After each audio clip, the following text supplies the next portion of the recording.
여러분, 당장 내년 4월이면은 짐 싸서 나가야 할지도 모른다는 소문 들어보셨습니까? 설마 나까지 자르겠어? 뭐 이런 생각하시죠? 5060 시설 관리자 10명 중에 7명이 해당되는 시한폭탄이 딱 4개월 뒤에 터집니다. 자격증 없으면 퇴사. 이건 이제 위협이 아니라 코앞에 닥친 현실입니다.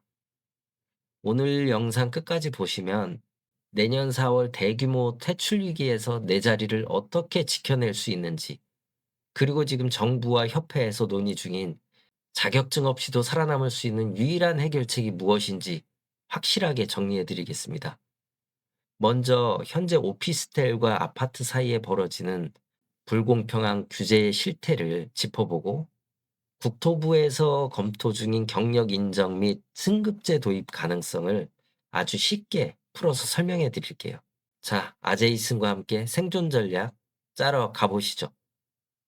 정보통신공사업 관련 법령 개정으로 연 3만 제곱미터 이상 건축물은 정보통신 설비 유지보수 관리자를 의무적으로 선임해야 하며, 내년부터는 적용 대상이 확대될 예정이다.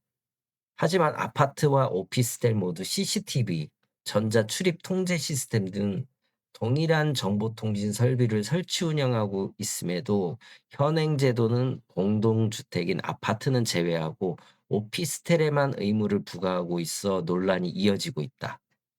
특히 소방전기 기계설비 분야는 관리자 선임 의무가 공평하게 적용되고 있는 반면, 정보통신 설비 분야만 유독 공동주택을 예외로 둔 점은 합리적으로 이해하기 어렵다는 지적이다. 맞죠? 누가 봐도 이게 합리적이진 않죠. 이런 배경이 왜 일어났는지 다음 기사를 보면은 우리가 지레짐작할 수가 있겠습니다. 다음 기사 한번 볼까요?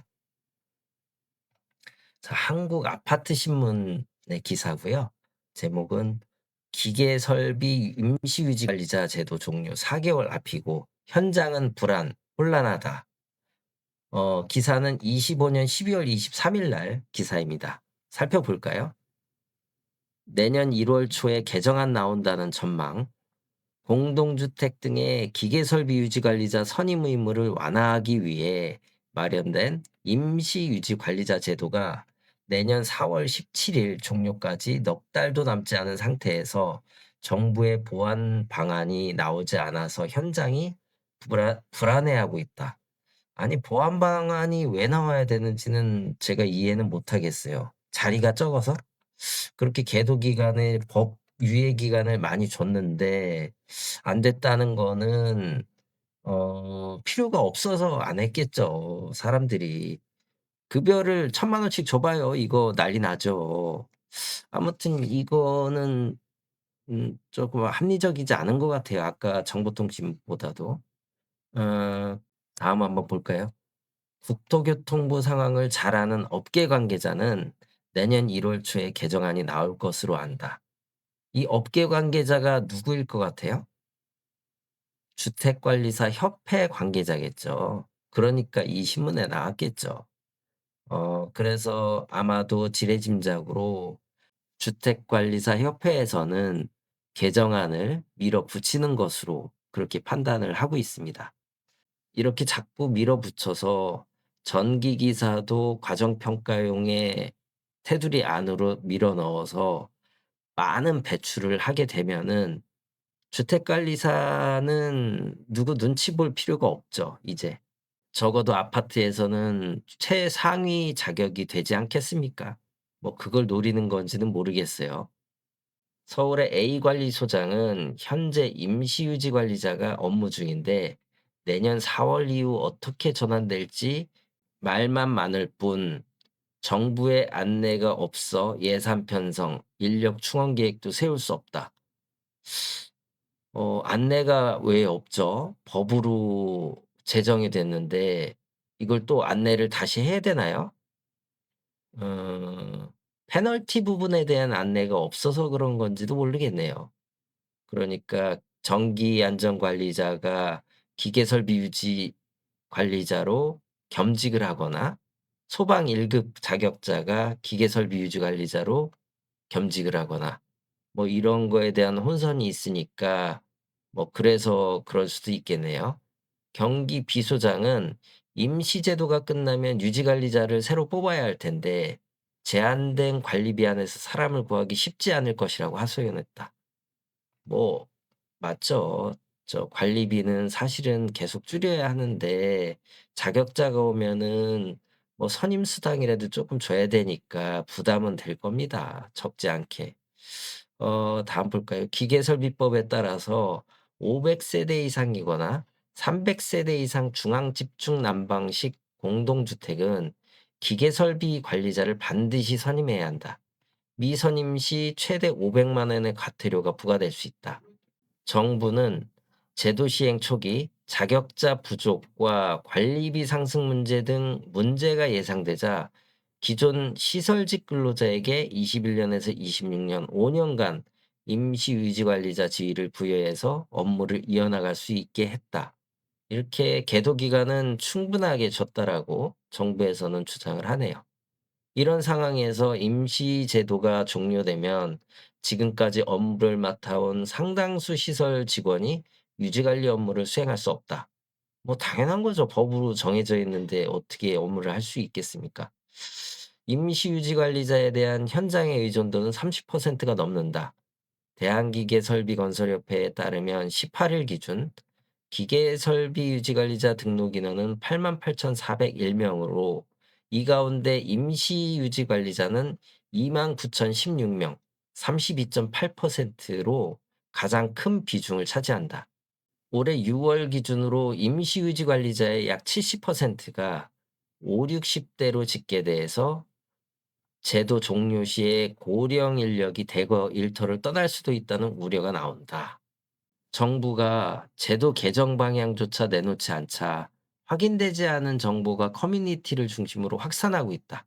한 아파트 관리 직원 C씨는 2026년 4월 이후에는 정규 자격을 갖춘 기계설비 유지관리자를 반드시 선임해야 하는데 임시유지관리자 교육으로 대체된다는 설도 있어서 혼란스럽다. D씨는 이미 새로운 방안이 나와 대응할 시간을 줘야 하는데 아무 소식이 없다. 임시제도가 사라지면 인력 공백과 고용 불안이 동시에 발생할 수 있어 결국 또다시 유예 논의가 나올 수 있을 것이라고 전망했다. 정부가 예정된 일정을 그대로 추진하는 분위기 같다며 앞으로 정규 자격자만 선임될 테니 임시 자격자는 자격증 취득을 서둘러야 한다고 말했다.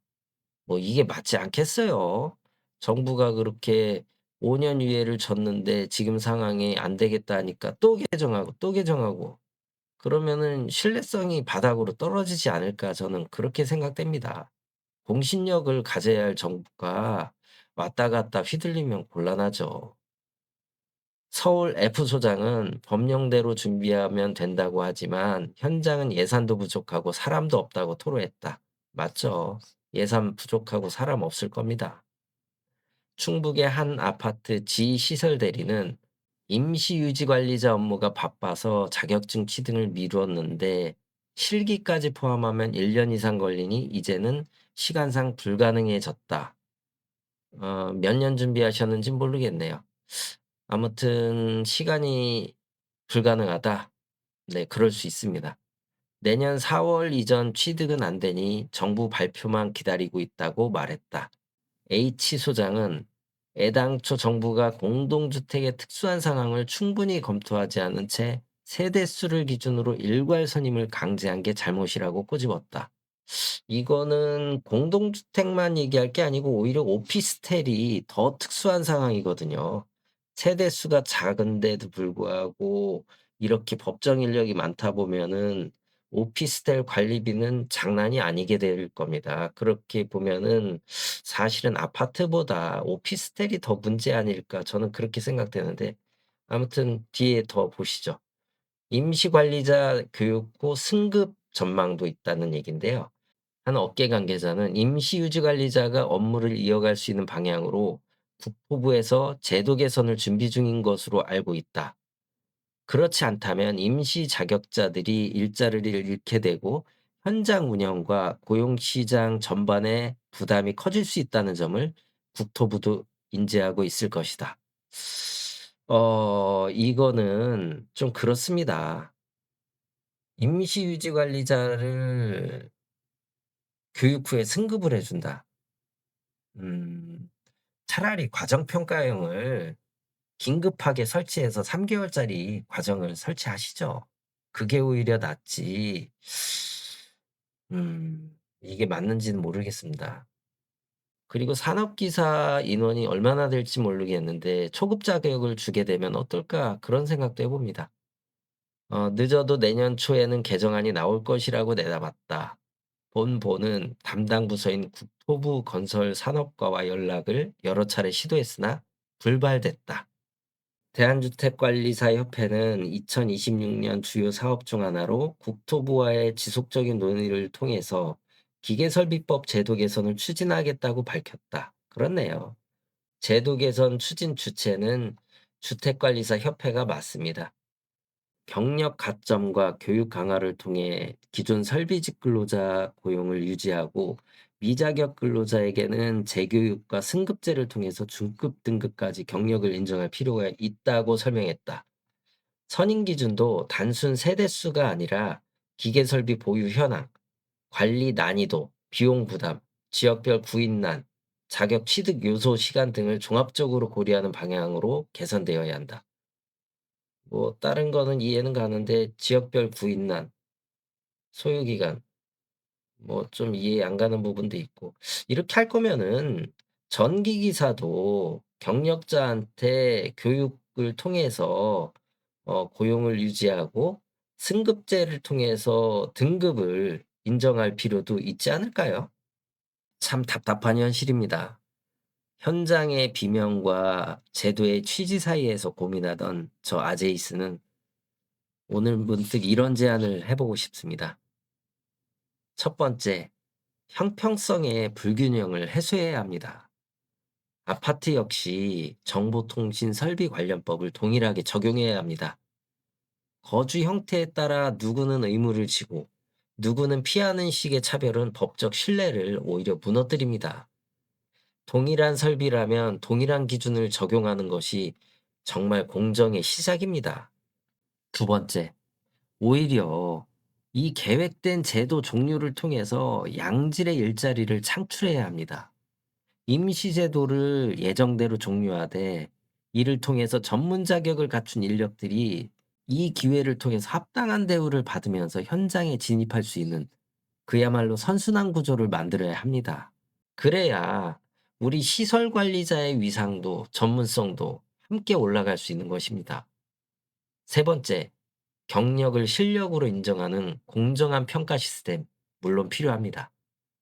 일각에서는 자격증 선임제도 자체를 폐지하고 경력 위주로 가야 한다는 목소리도 있는데, 뭐 일리 있는 말씀이십니다. 하지만 그 경력과 실력을 객관적으로 증명하려면 결국에 다시 평가하고 자격을 부여하는 과정이 필요하겠죠? 무조건적인 폐지보다는 경력자들이 무경력 자격자들을 보고 자격증 제도에 대한 불만의 목소리를 낼 게 아니고 현장에서 쌓은 숙련된 경험을 정당하게 점수화하고 이를 공식 자격으로 전환해 주는 유연한 제도 설계가 병행되는 게 어떨까 싶습니다. 마지막으로 이 제도 시행으로 인해서 부담되는 입주자의 부담은 국가가 나눠야 합니다. 새로운 제도가 정착되는 과정에서 발생하는 관리비 상승분은 입주민에게만 전가해서는 안 됩니다. 규제는 어떻게 될지 아무 생각도 안 하고 국가가 만들어 놓고 부담은 국민이 독박 쓰는 구조는 결코 건강하지 않습니다. 정부가 일정 기간 비용을 지원해서 이 제도가 현장에 연착륙할 수 있도록 이끌어줘야 합니다. 전문성은 높이고 차별은 없애며 부담은 나누는 길, 현장 전문가의 경력까지 품을 수 있는 이 제안에 대해서 여러분은 어떻게 생각하시나요? 지금까지 아제이슨이었습니다. 고맙습니다.